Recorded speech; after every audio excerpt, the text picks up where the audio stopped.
Welcome to the course on business analytics and data mining modeling using R.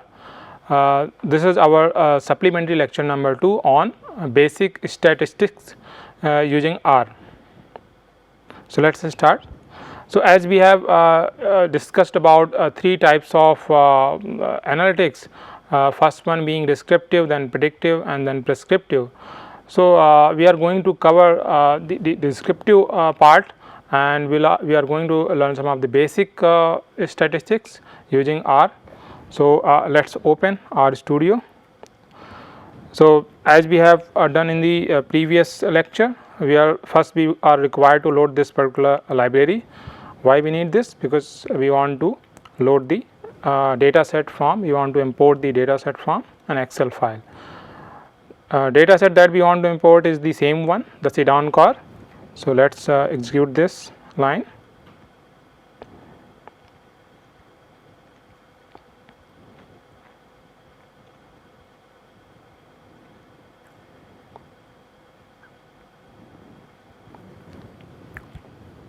You can see in the data section, this data set has been imported. You can see 20 observation and 3 variables. Again, let us have a relook at first 6 rows of this particular data set. You can see annual income, household area and ownership, the same variables are there. Now, let us start our descriptive. Now, one of the first function that is popular and used quite often is summary function. Summary function in R can help you in getting the idea about the data magnitude and the range of data. Now, it also provides several descriptive statistics like mean, median and counts. So, we will see in the output. So, let us execute this summary df. So, in df we have 3 variables, annual income, household area and ownership. If we look at the output, first start with let us start with annual income. You can see the values range from minimum value of 4.3 to maximum value of 10.8, with mean lying somewhere at 6.8 and median lying somewhere at 6.5. Now, you can also see other things like first quartile and third quartile, this is at 5.75 and 8.15. So, these quartiles also give you a idea about where the majority of the values are lying. Now, let us look at the second numerical variable, that is household area. So, here also you can see most of the values, all the values are going to lie between minimum value of 14 and maximum value of 24. Now, majority of the values are going to lie between first quartile, that is 17, and the third quartile 21, and the mean lying at 18.8 and the median at 18.75. Now, these statistics are mainly for numerical variable. Now, for the categorical variable or the factor variable that we have is ownership. Now, there only the counts are displayed, because some of the statistics related to numerical variable, they are not applicable. Now, let us move on to other basic statistical methods. First one is correlation. So, how do we compute the correlation between 2 variables? So, again correlation is applicable between 2 numerical variables. So, we want to find out how a particular variable is correlated with another variable. So, that can be done using this function cor function. So, we can pass on these 2 arguments, annual income and household area, and we can find out the correlation between these 2 variables. So, the correlation value comes out to be 0.33 for annual income and household area. So, correlation generally gives you the idea about the relationship between the variables. So, if the correlation value lies between -1 and 1. Now, in this case it is plus 0.33. The values which are closer to 1 or -1 signify high degree of correlation, and values closer to 0 signify or indicate low level of correlation between variables. More discussion on correlation we will do in coming lectures. Now, next important statistics is covariance. Now, covariance, we have COV function in R that is available to us. So, again we can pass on two numerical variables. In this case our example is about annual income and household area. Let us execute this line. Now, you can see the covariance has been computed between these two variables. Now, another covariance is again the spread of values. So, how much common spread between these two variables is there, the overlap region that is between these two variables can actually be indicated by covariance values. Now, if we another simple statistics that we can compute using simple R functions. So, mean was something that was part of a summary function as well, but if we are interested in just computing mean of a particular variable, that can also be done using this mean command. So, let us execute this for annual income. You can see the value, is same as was displayed in summary function. Now, similarly median also can be computed. We have this function median in R that can be used to compute the value. Now, if we are interested in a few more statistics, for example, interquartile range. So, interquartile range is the difference between first and third quartiles. As we discussed in the summary function, we get the statistics related to first quartile and third quartile. This is another way to get the same information. So, let us execute this line IQR function and the annual income passed in as an argument, and you will get the value. Now, if we are again if we are just interested in minimum and maximum values, so we have a direct function called range which can be used, and we can find out the minimum and maximum value. So, we do not need to depend on summary function, and we can use these standalone function which provide the specific estimate. Now, standard deviation, there is this function ST is available in R. So, you can always compute standard deviation for any variable. For annual income, it comes out to be 1.7. Similarly, if we want to compute variance of a particular variable, variance meaning the spread of values for that particular variable, that can be computed using var function in R. So, you can see. So, summary function as such, it covers some key statistics. In one go, you can compute for all the variables in your data frame, in your data set, or you can if you are just interested in one of those statistics, you can use these direct function and compute the same. Now, there are some important functions that which are available in R, which we might be required to use sometimes to transform a particular variable. Sometimes do some specific task which is repetitive in nature. So, there is an already function that is available in R. So, we can use them.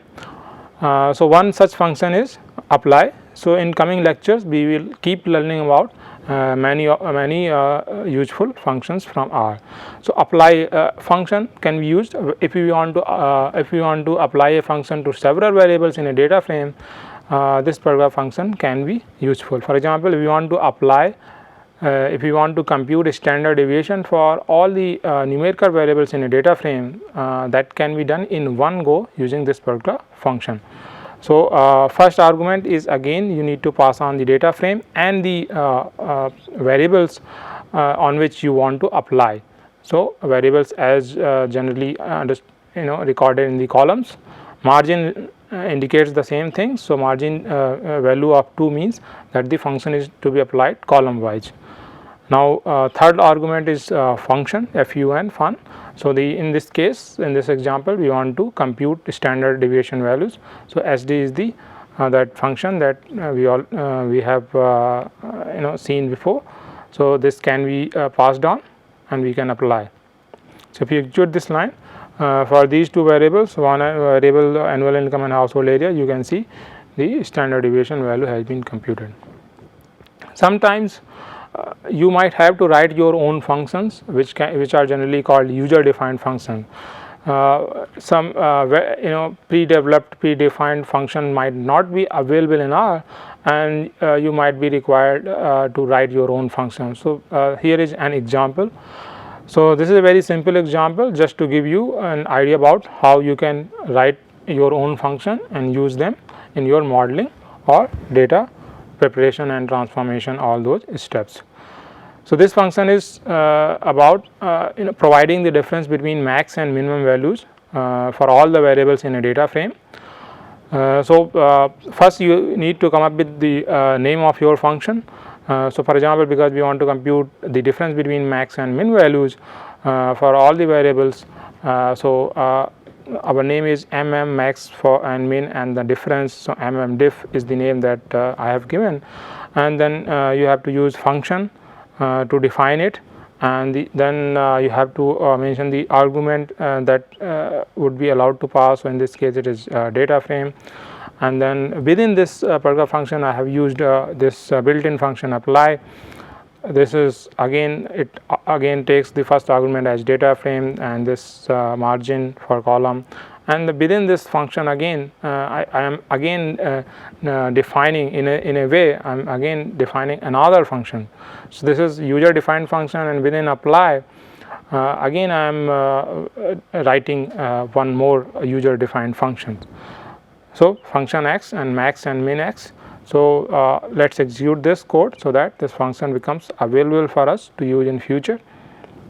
Now you would see in the data section a functions section has been created, and you would see diff as the function name. Now this can always be called any number of time for your coding. So diff, let us call this function diff, and we have passed this argument data frame and first and second column. So let us execute this particular code. You would see that difference between max and min values for these two variables, annual income and household area, has been computed, and you can see here. If you want to verify whether your user defined function, the function written by you, is working fine or not, you can do so. So let us run a summary command and let us see whether our user defined function has provided the correct output or not. So you can see in the summary, you can see the difference between max and min value for annual income. This is 10.8 minus 4.3. So you can see that it is 6.5. So this is correct. Now next one, for household area, its max value is 24 and the min value is 14, difference being 10. So you can see that your user defined function is giving correct output. Now let us move on to our next part, that is about initial data exploration.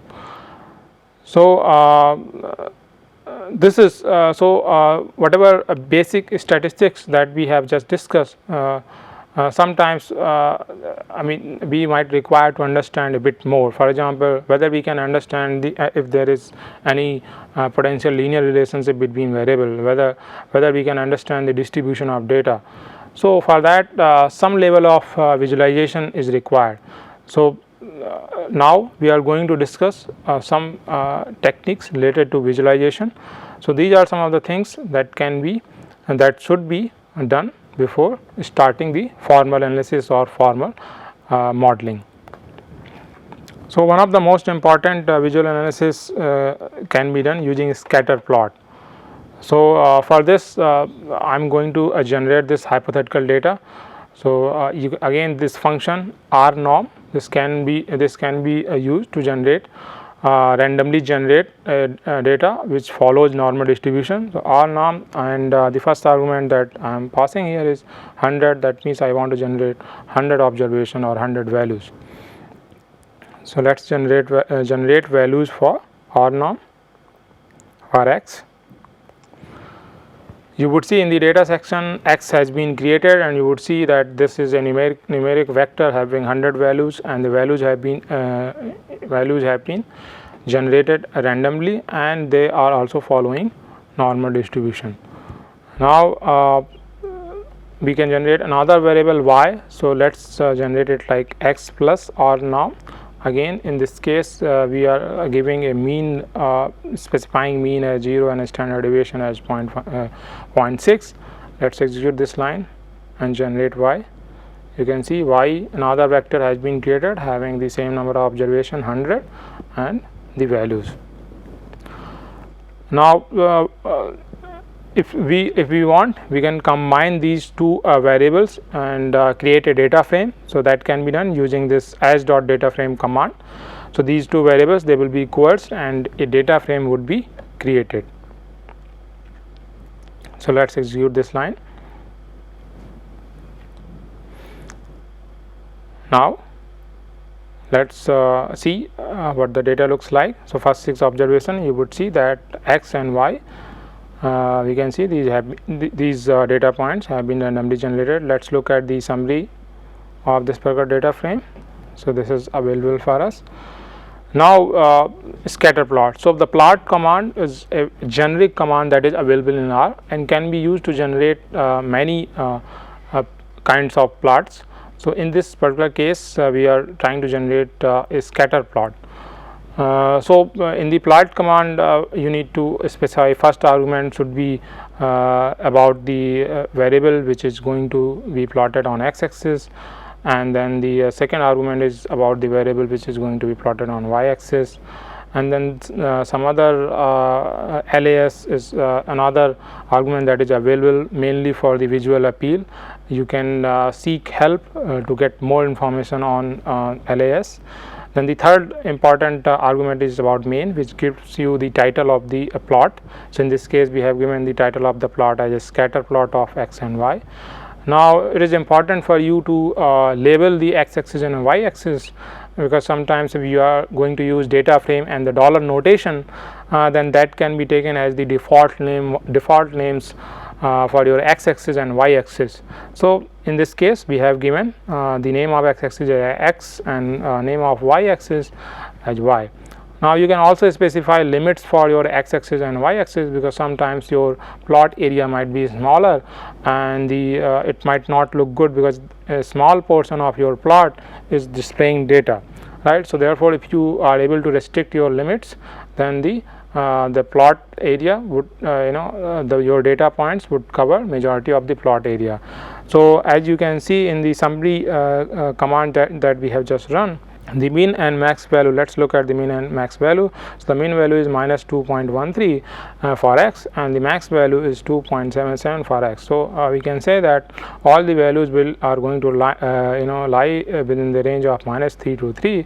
Therefore we have given x limit as minus 3 to 3. Similarly for y as well, you can see that minimum value is minus 2.79 and the max value is 3.37. Now all these values can lie within this range minus 4 to 4, and therefore we are given y limit as minus 4 to 4. So let's plot this. Let's execute this code and you would see a plot has been created.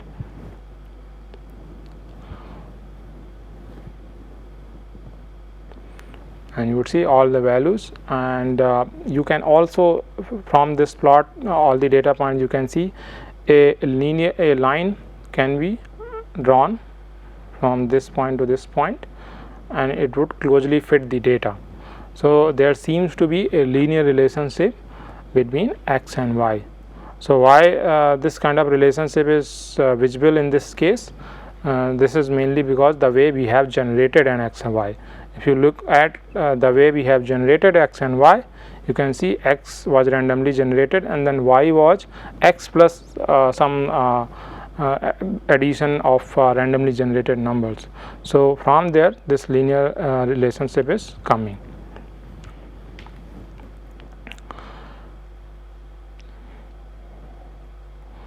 Now let's start our discussion on hypothesis testing. So hypothesis testing, what hypothesis testing is about. So this is one of the very common statistical technique that is used. So generally we are whenever we are trying to formulate a business problem, one part of it is going to be data mining related, analytics related, or statistics related. So therefore, mainly when we talk about statistical modeling, generally the first step is formulation of hypotheses. So in this case also we are going to learn this particular technique. So generally it's about hypothesis testing is about comparing populations. For example, comparing performance of students in exams for two different class sections. So we want to understand how class A students have performed in their exams, and whether that is significantly different from class B, or is it exactly same. So these kind of comparison could actually be performed using hypothesis testing. So essentially what we are doing is we are testing the difference of means from two data samples. So one could be class A and class B, and we can compare the means for these two data samples, and we can statistically find out whether there is difference in performance or not. So common technique is that we use is assess the difference or significance and significance of the same. So idea, as we discussed, we generally formulate an assertion and we then test it using data. Now what are some of the common assumptions in hypothesis testing? So generally we start with that there is no difference between two samples. For example, in the example that we just discussed, we can assume that performance of students belonging to class A and performance of students belonging to class B is similar. So there is no difference. So that is the starting point for us in hypothesis testing. So this starting point is generally referred as null hypothesis, or it is denoted as HO. So generally null hypothesis is that there is no difference between two samples. The alternative hypothesis, if we have some reason to believe that the performance of class A is superior to class B, or otherwise performance of class B students is superior to the same of class A, then we can say that using alternate hypothesis, which can be denoted using HA. So in this we state that there is difference between two samples. Now we are interested in knowing few more examples of hypotheses and how we can formulate our null hypothesis and the alternate hypothesis. So here is one more example. So this one we have already discussed. Students from class A and B had same performance in the examination, being null hypothesis, and students from class A perform better than students from class B, being the alternate hypothesis. Some more examples given in this particular slide. For example, new data mining model, whether a new data mining model does not predict better than the existing model. So this could be null hypothesis. Alternative hypothesis could be new data mining model predicts better than existing model. So what is going to happen after we do this hypothesis testing? So either the testing results will lead to rejection of null hypothesis in favor of the alternative, or acceptance of the null hypothesis. Let's look at another example. For example, this one is more related to regression analysis. When we'll discuss regression analysis in coming lectures, then this would seem more important information to you. So this is important. Null hypothesis in a regression analysis case, regression coefficient is 0, i.e. Variable has no impact on outcome. The alternative hypothesis could be regression coefficient is non-zero, that means a variable has an impact on outcome. So these are some of the examples for hypothesis formulation and how we can state our null hypothesis and alternate hypothesis. As we discussed before, a typical hypothesis test is comparing the means of two populations. Now at this point we need to understand another important concept. So generally when we talk about statistical modeling and hypothesis testing in particular, generally this assumption is that the population is normally distributed. So though the distribution is not part of this, not under the scope of this particular course, but to have an understanding, normal distribution is a common continuous probability distribution and useful due to central limit theorem. Central limit theorem says that once we average of a particular sample, it tries to it follows approximately the normal distribution once the number of observation reaches 30 or more. So, because of this, whenever any population, whenever we have gathered more than 30 observation, the distribution of the data, it starts following normal distribution. So, therefore, normal distribution is a commonly occurring property that is generally we find in different samples and populations, and therefore, it is easier for us to use this particular characteristic of distribution and then normal distribution and then use it for our hypothesis testing. So, generally as we discussed, hypothesis testing is about difference of means. So, we generally look to test difference of means. So, and the idea is drawing inferences on two populations. For example, if there are two populations, one is P1, then other one is P2. So, how we can draw inferences from these populations. So, that is the main idea. So, generally this is done by comparing means. So, for example, the population 1 and for population 1 and population 2, mean population is mu1 and mu2. So, therefore, we can state our null hypothesis as mu1 being equal to mu2. So, that is null hypothesis. That means both populations are same, they have same mean, therefore, they are same, and that the second being that mean mu1 not equal to mu2, that means there is a difference between these two population means, and therefore, between these two populations. So, how do we do it? Because it is generally difficult to get information about the whole population. So, generally we take samples, generally we draw random samples from these populations. So, our basic approach is to draw random samples, randomly generated samples from these top population and then compare observed sample means. So, because now mu1 and mu2 they are unknown. So, we take a sample from the population and then we will compute these observed sample means, which can be denoted as x1 bar and x2 bar, x1 bar for the population P1 and x2 bar for the population P2, and then we can go about doing some hypothesis test. So, two popular hypothesis tests are students t-test and Welch t-test. So, we will go one by one. So, let us first discuss students t-test. So, some of the basic assumptions that are related to students t-test is about that two populations. So, two population distribution P1 and P2.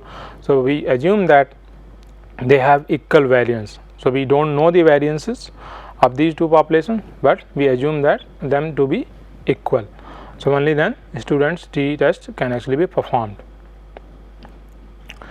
Now, let us say we have two samples from these two samples of N1 and N2 observation respectively from these two populations P1 and P2, and they have been randomly and independently drawn from these two populations. So, these are some of the assumptions related to students t-test. Now, another assumption is that is mainly about how the t statistics is actually computed. So, if we assume that P1 and P2 are normally distributed, which is generally the case because of the central limit theorem. So, if P1 and P2 are normally distributed with same mean and variance, then t statistics follows a t distribution in this case with N1 plus N2 minus 2 degrees of freedom, and this is how it can be computed. So, t statistics can be computed as x1 bar minus x2 bar and divided by the pooled sample variance, pooled sample standard deviation, and then multiplied by this particular factor square root of 1 divided by n1 plus 1 divided by n2.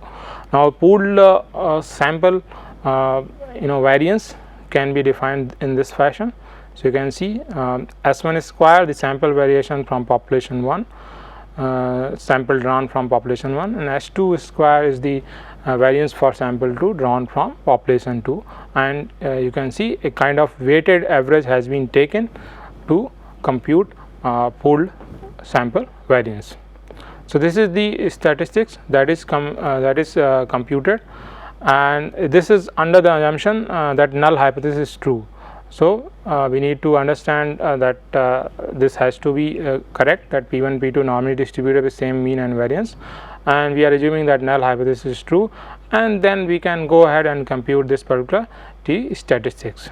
So, as we said, SP is pooled standard deviation, and S1 and S2 are sample standard deviation, and the SP square being the pooled standard variation, and S1 square and S2 square being the sample variance. Now, another point is regarding the shape of T distribution.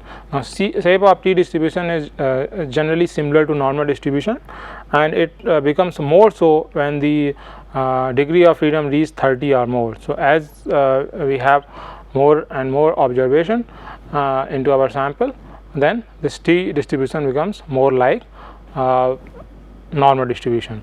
So, normal distribution and T distribution, they are also called bell curve, because their shape looks like a bell. Let us try to understand this particular T statistics. Let us go back. T is defined as x1 bar minus x2 bar.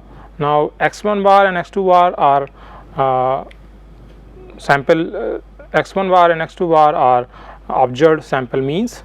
So, if observed T value, so if x1 bar and x2 bar are quite close to each other, if the observed sample means are quite close to other, the observed T value is also going to be closer to 0. If it is going to be closer to 0, then the sample results are exactly equal to null hypothesis. Therefore, null hypothesis would in that case be accepted. So, if sample observed means x1 bar and x2 bar, they are close to each other, or T is close to 0, then the null hypothesis is generally going to be accepted. Now, let us understand the next point. Now, observed T value, if observed T value is far enough from 0, so it is far enough from 0, and T distribution is indicating a low enough probability for the same, then it will lead to a rejection of a null hypothesis. So, if the value T, that means one of the observed sample mean is much greater than the other one, therefore, leading to a higher value of T, and the probability is also low on the lower side, then that can actually lead to rejection of null hypothesis. Now, T value falling in the corresponding areas in the normal curve, it should be, so this also means that it should be less than 5% of the time. So, in that case this particular null hypothesis would be rejected. So, we will stop here and we will continue our discussion on basic statistics using R in the next part. Thank you.